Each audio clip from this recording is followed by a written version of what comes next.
কারান্দিয়া কামেল মাদ্রাসার বার্ষিক ক্রীড়া ও সাংস্কৃতিক প্রতিযোগিতা পুরস্কার বিতরণী অনুষ্ঠানের সম্মানিত সভাপতি, কলেজের সুযোগ্য মাদ্রাসার সুযোগ্য অধ্যক্ষ ডক্টর মৌলানা আলহাজ আমিনুল্লাহ সাহেব, আমার ছাত্র পরিচয় দিয়ে বিনয়ী মহৎ হয়েছেন, বিনয়ী হয়েছেন, কৃতজ্ঞতার পাশে আমাকে আবদ্ধ করেছেন।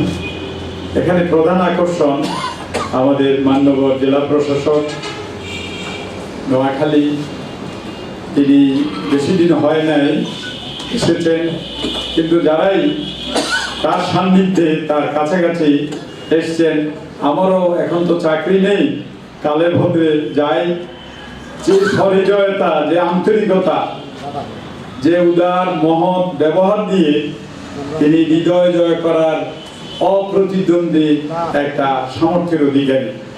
আল্লাহ আমাদের সৌভাগ্য যে আমাদের জেলা প্রশাসক হিসাবে তাকে রাষ্ট্রীয়ভাবে সরকার নিয়োগ দিয়েছেন।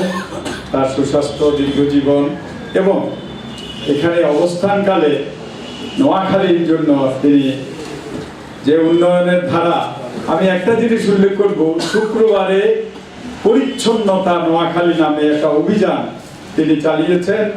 তো তিনি উপস্থিত থাকেন, আমাকেও তিনি আমন্ত্রণ জানিয়ে আমাকে শরীক করেছেন।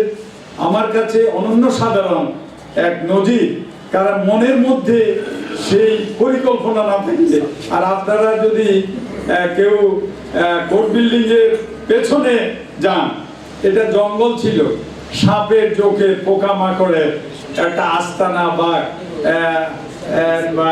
নিরাপদ আশ্রয় ছিল। সেইখানে তিনি অনেক সুন্দর পরিবেশ সৃষ্টি করেছেন, অনেক ফুলের বাগান করবেন, এখানে পরিদর্শকদের বিনোদনের ব্যবস্থা হবে।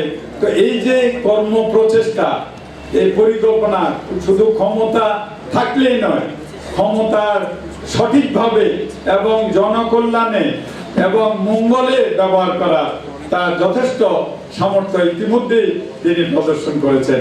তো যারা তন্ময় দাস, জেলা প্রশাসক নোয়াখালী, এখানে বিশেষ অতিথি হিসাবে উপস্থিত আছেন সুযোগ্য সদর উপজেলার নির্বাহী, প্রধান নির্বাহী।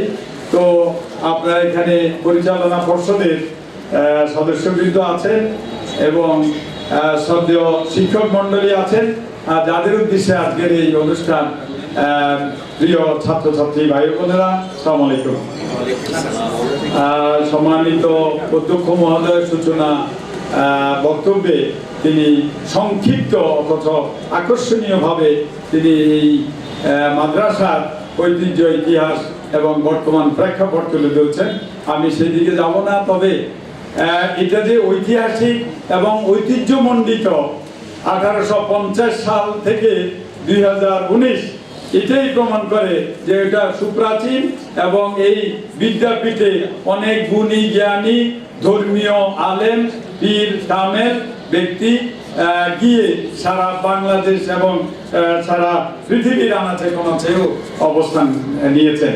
তো যে কথা ইউনো সাহেব বলছেন যে প্রশ্ন উঠেছে যে বাংলাদেশে উন্নয়নের জোয়ার উঠছে এবং উন্নয়নের ধারা অব্যাহত আছে, অব্যাহত থাকবে, কিন্তু প্রশ্ন উঠেছে যে শিক্ষা সম্পর্কে আমরা প্রশ্ন করি, আমরা যারা শিক্ষার সঙ্গে যুক্ত আছি, সেটা মান নিয়ে এবং গুণগত শিক্ষা, এই দুইটা যেহেতু